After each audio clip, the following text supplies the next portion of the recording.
오늘 우리가 함께 탐험할 영역은 인류 문명의 가장 깊은 뿌리이자 동시에 가장 첨예한 미래를 규정하는 주제입니다. 바로 정보 인포메이션입니다. 유발 하라리의 사피엔스, 호모 데우스에 이어 이번에 출간된 넥서스까지 이 세 권은 인류 역사를 거대한 통찰력으로 꿰뚫는 3부작으로 불립니다. 하라리는 이 책 넥서스에서 도발적인 주장을 던집니다. 역사의 진정한 주인공은 인간 개개인이 아니라 인간들을 연결하고 세상을 움직이는 정보다. 인류는 수렵 채집 시대부터 오늘날의 인공지능 AI 시대까지 모든 역사를 통틀어 거대한 정보 네트워크를 구축하고 발전시켜 왔습니다. 이 네트워크는 우리를 하나의 문명으로 묶어주는 거대한 끈, 즉 넥서스입니다. 그리고 이 거대한 넥서스를 관통하는 핵심 질문이 있습니다. 우리가 접하는 정보는 과연 진실일까? 하라리의 방대한 통찰을 담은 오디오북을 지금부터 시작하겠습니다. 1. 정보란 무엇인가? 정보의 두 얼굴. 유발 하라리는 정보의 정의부터 새롭게 시작합니다. 정보는 단순히 사실이나 지식을 전달하는 것을 넘어섭니다. 정보란 서로 다른 지점들을 연결해주는 그 무엇입니다. 하라리는 인간의 현실을 세 가지로 구분합니다. 객관적 현실, 나무, 강물, 중력과 같이 인간의 믿음과 상관없이 존재하는 것. 주관적 현실, 개인의 마음속 감정, 고통과 같이 한 사람에게만 존재하는 것. 상호 주관적 현실, 다수의 인간이 함께 믿기로 약속한 이야기 속의 현실. 국가, 법, 종교 그리고 우리가 매일 사용하는 화폐까지 이 모든 것은 상호 주관적 현실입니다. 화폐는 객관적인 가치가 없지만 모두가 믿는다는 정보의 합의를 통해 작동하며 인류가 수억 명 규모의 거대 사회를 구축할 수 있게 만든 핵심 정보 기술이었습니다. 2. 이야기, 무한한 연결. 정보의 가장 원시적인 형태는 바로 이야기입니다. 수십만 년 전 우리의 조상들은 이야기를 통해 부족의 규율, 사냥의 지혜, 그리고 신화적 믿음을 공유하며 150명 이하의 소규모 집단이 효율적으로 협력할 수 있게 만들었습니다. 이야기는 유기적인 정보 네트워크의 시초입니다. 구전 정보는 유연하고 상황에 따라 끊임없이 수정되며 모두에게 접근 가능했습니다. 이야기는 강력한 사회적 접착제였지만 그 유연함 때문에 수많은 사람과 방대한 정보를 일관성 있게 다루는 데는 한계가 있었습니다. 3. 문서, 종이호랑이의 위협. 여기서 등장한 것이 바로 문서입니다. 문자는 정보를 체계적으로 기록하고 저장하며 반복적으로 활용할 수 있게 해주는 혁신적인 정보 기술이었습니다. 문자의 발명과 문서화는 인류 문명을 소규모 부족 사회에서 거대한 제국 사회로 비약적으로 발전시켰습니다. 문서는 기록 관료제의 시대를 열었습니다. 문서를 해독하고 처리할 수 있는 소수의 변호사, 회계사, 사제들에게 권력이 집중되었습니다. 문서는 지배층이 질서를 유지하고 대규모 사회를 통치할 수 있는 강력한 도구가 되었으며 왕이나 황제조차 통제할 수 없는 거대한 행정 시스템을 구축하는 기반이 됩니다. 4. 오류, 무오류성이라는 환상. 문서는 진실을 담보하고 있는가? 유발 하라리는 단호하게 말합니다. 그렇지 않다. 하라리의 핵심 주장은 이것입니다. 정보를 수집하고 처리하는 시스템, 즉 국가, 기업 또는 종교기관과 같은 거대한 네트워크는 진실, 그 자체보다 시스템의 일관성과 시스템의 생존을 우선시하는 경향이 있다는 것입니다. 왜냐하면 진실은 종종 복잡하고 모순적이며 시스템의 질서를 위협하기 때문입니다. 시스템은 단순하고 일관된 정보를 유통시켜야만 수많은 사람들의 행동을 예측하고 통일된 목적을 향해 협력하게 만들 수 있습니다.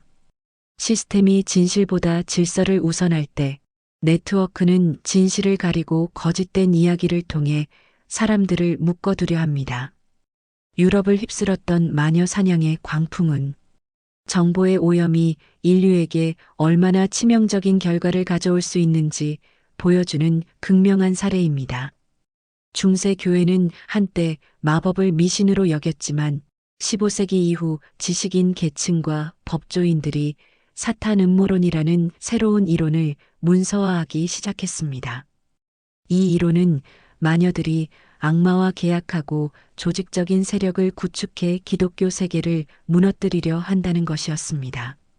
중요한 것은 이 광기가 무지하고 광신적인 대중에 의해서만 일어난 것이 아니라는 점입니다.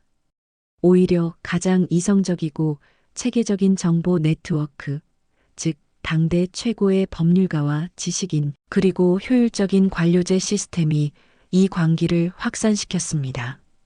1487년 종교재판관 하일리히 크라머가 악명 높은 책 마녀의 망치를 엮어 출판했습니다.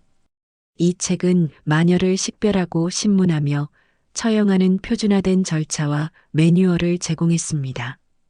인쇄술의 등장은 이 거짓된 정보와 절차를 대량으로 그리고 표준화된 절차로 유럽 전역에 확산시키는 중추적인 역할을 했습니다. 그 결과 1617세기에 걸쳐 수많은 무고한 사람들이 처형당하는 인류 역사상 가장 어두운 정보 재앙이 발생했습니다. 이 사례는 잘 조직되고 문서화되어 있으며 논리적인 절차까지 갖춘 시스템일수록 오히려 무오류성이라는 환상을 심어주어 그 오류가 더 치명적일 수 있음을 증명합니다. 정보 네트워크는 진실을 향해 자동적으로 나아가지 않으며 대중의 두려움과 권력자의 편견을 만나면 통제 불능의 광기가 될 수 있음을 증명합니다. 5. 결정, 민주주의와 전체주의의 간략한 역사. 마녀 사냥의 비극이 보여주듯 정보 네트워크가 진실 쪽으로 갈 수 있도록 방향을 조정하는 자정장치가 반드시 필요합니다. 인류는 이 자정장치를 어떻게 설계하느냐에 따라 크게 두 가지 정보 체제로 발전해 왔습니다. 민주주의는 본질적으로 다중심적 정보 네트워크를 지향합니다. 다양한 언론, 학문, 시민사회 등 여러 곳에 정보가 분산되어 끊임없이 서로를 견제하고 비판합니다. 누군가 거짓 정보를 주장해도 다른 채널을 통해 반박과 논박이 가능합니다. 민주주의는 오류 가능성을 인정하고 그 오류를 수정하기 위한 계속적인 대화를 자정장치로 삼습니다.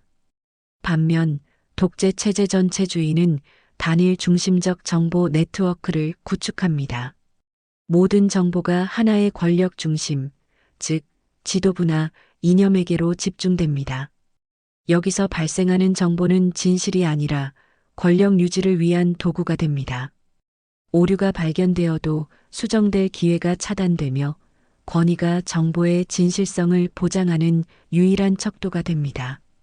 20세기 냉전 시대 소련과 서구 민주주의는 이 두 가지 정보 시스템의 충돌이었습니다.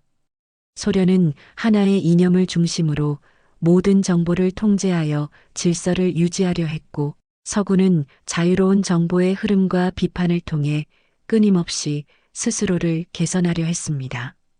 역사는 다중심적 정보 네트워크, 즉 민주주의가 더 유연하고 생존력이 강하다는 것을 보여주었습니다. 6. 새로운 구성원, 컴퓨터는 인쇄술과 어떻게 다른가? 이제 우리는 문서와 인쇄술의 시대를 넘어 컴퓨터와 AI가 지배하는 비유기적 네트워크의 시대로 접어들었습니다. 하라리는 이 새로운 정보 기술이 인쇄술과 근본적으로 다른 세 가지 특성을 가지고 있다고 강조합니다. 첫째, 정보의 총량과 속도. 인쇄술은 수천 권의 책을 만들었지만 컴퓨터는 수십억 테라바이트의 데이터를 생산합니다. 이 정보의 양과 처리 속도는 인간이 감당할 수 있는 수준을 넘어섰습니다. 둘째, 정보의 성격 인쇄된 문자는 사실을 전달했지만 비유기적 네트워크는 우리의 경험 자체를 데이터화합니다. 좋아요, 공유, 검색 기록, 시선이 머문 시간까지 인간의 모든 행동은 시스템에 의해 파싱되고 분석됩니다. 셋째, 비유기적 지능의 등장. 인쇄기는 인간이 만든 정보를 복제할 뿐이었지만 AI 네트워크는 스스로 정보를 생성하고 편집하고 추천합니다. 이는 정보 네트워크의 역사가 인간에서 인공지능으로 넘어가는 결정적인 분기점입니다. 7. 집요하게 네트워크는 항상 켜져 있다. 컴퓨터 네트워크는 24시간 내내 집요하게 켜져 있습니다. 우리가 스마트폰을 들고 있는 매 순간 정보를 수집하고 처리하고 전달합니다. 이 항상 켜져 있음의 특성은 우리의 모든 행동을 데이터화하고 우리의 삶을 쉴 틈 없이 분석하는 감시 시스템의 기반이 됩니다. 과거의 독재자가 감시원을 풀어서 개인의 외부 활동을 통제했다면 오늘날의 디지털 독재는 우리의 내적 생각과 감정을 데이터로 추출해 통제하려 합니다. 이 집요함은 알고리즘이 우리 자신보다 우리를 더 잘 알게 만든다는 점에서 위험합니다.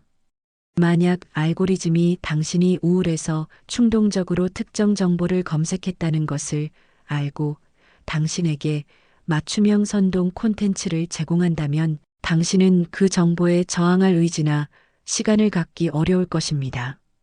8. 오류 가능성. 네트워크는 자주 틀린다. 인간이 만든 문서에 오류가 있듯이 AI가 작동하는 비유기적 네트워크 역시 자주 틀립니다. 하지만 문제는 이 오류가 너무 빠르고 너무 광범위하게 그리고 인간이 이해하기 어려운 방식으로 퍼져나간다는 점입니다. 인공지능이 사실이 아닌 내용을 그럴듯하게 지어내는 환각 현상이나 딥페이크 기술로 만들어낸 가짜 정보는 단 몇 초 만에 전 세계로 확산됩니다. 정보의 오류가 대중에게 도달하는 속도가 민주주의의 자정장치인 대화와 비판이 작동하는 속도를 압도하는 것입니다. 하라리는 이를 정보의 뇌파라고 표현합니다. 너무 많은, 너무 빠른, 통제 불가능한 정보의 양과 오류 속에서 인간의 인지 능력은 마비되고 결국 진실과 거짓을 구분할 능력을 상실하게 될 위험에 처합니다. 9. 민주주의. 우리는 계속 대화할 수 있을까? 민주주의의 핵심은 대화와 토론입니다. 하지만 AI 시대의 민주주의는 세 가지 근본적인 위협에 직면했습니다. 첫째, 공통의 현실 붕괴. AI는 개인 맞춤형 알고리즘을 통해 우리 각자에게 다른 현실을 보여줍니다. 어라는 사람은 X라는 정보를, B라는 사람은 Y라는 정보를 접하고 서로 다른 진실을 믿게 됩니다. 공통의 사실 기반이 무너지면 토론이나 대화는 불가능해집니다. 우리는 같은 공간에 있지만 서로 다른 행성에 사는 것과 같습니다. 둘째, 감정 조작을 통한 선동. 알고리즘은 우리의 감정적 취약점을 정확히 알고 있습니다. 극단적인 뉴스, 분노를 유발하는 콘텐츠를 반복적으로 노출시켜 이성적인 판단보다 감정적인 반응을 유도합니다. 민주적인 의사결정 과정이 분노와 공포, 혐오와 같은 부정적 감정으로 오염됩니다. 셋째, 시간과의 싸움. 딥페이크와 AI 생성 콘텐츠가 순식간에 퍼지는 속도는 민주주의가 가장 취약한 지점입니다. 민주주의는 느리지만 신중한 대화를 통해 진실을 찾지만 AI 선동은 그 대화가 시작되기도 전에 대중의 마음을 장악해버립니다. 정보의 속도에 민주주의의 자정 능력이 지고 있는 것입니다. 10. 전체주의. 모든 권력을 알고리즘에게로. AI는 독재체제, 즉 단일 중심적 정보 네트워크의 가장 완벽한 도구를 제공합니다. 하라리는 AI가 인류 역사상 가장 강력한 전체주의를 만들 수 있다고 경고합니다. 과거의 독재는 외적 행동을 통제하는 데 그쳤지만 디지털 독재는 개인의 생각의 패턴과 내면의 감정까지 감시하고 예측합니다. 당신이 독재 체제에 불만을 품고 있다는 데이터 패턴이 감지되는 순간 그에 맞는 맞춤형 선동 콘텐츠 혹은 직접적인 통제가 시작될 수 있습니다. AI 기반의 전체주의는 인간 관료가 운영하는 비효율적인 독재와 다릅니다. 이들은 오류가 적고 24시간 감시하며 수십억 명의 개인을 동시에 관리할 수 있는 무시무시한 효율성을 가집니다. 정치적 반대자를 색출하는 데 드는 비용과 시간은 최소화됩니다. 전체주의 국가에서는 AI가 생산하는 정보가 곧 공식 진실이 됩니다.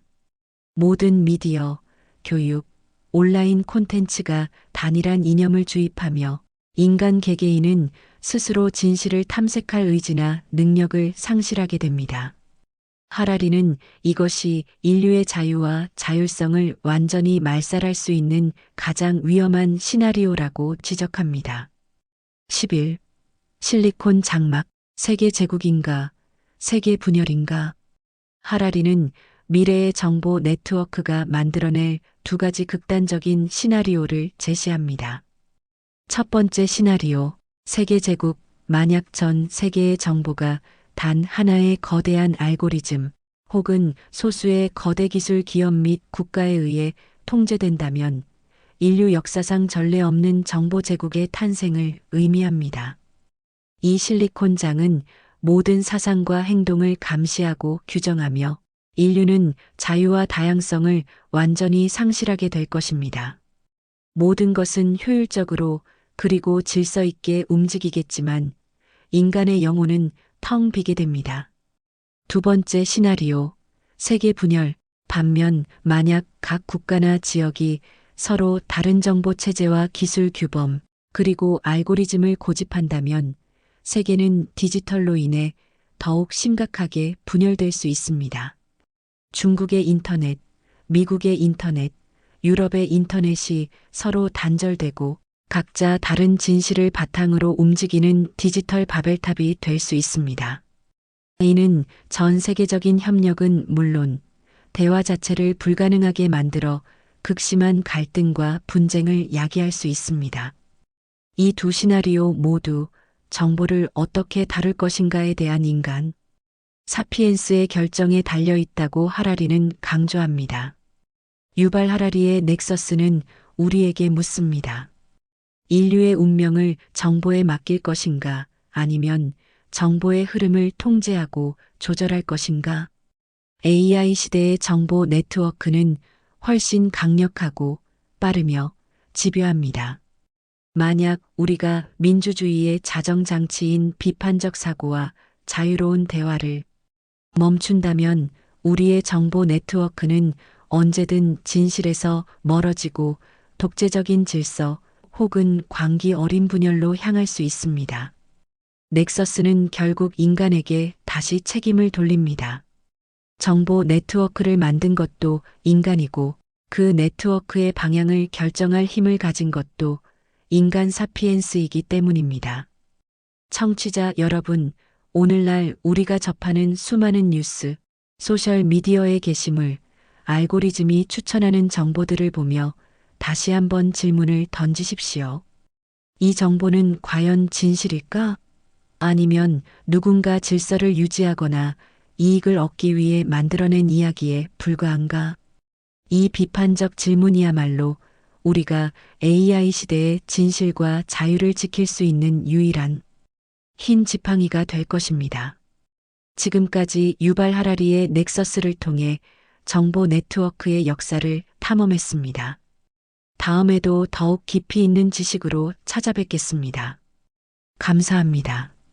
도움이 되셨다면 구독과 좋아요 부탁드립니다.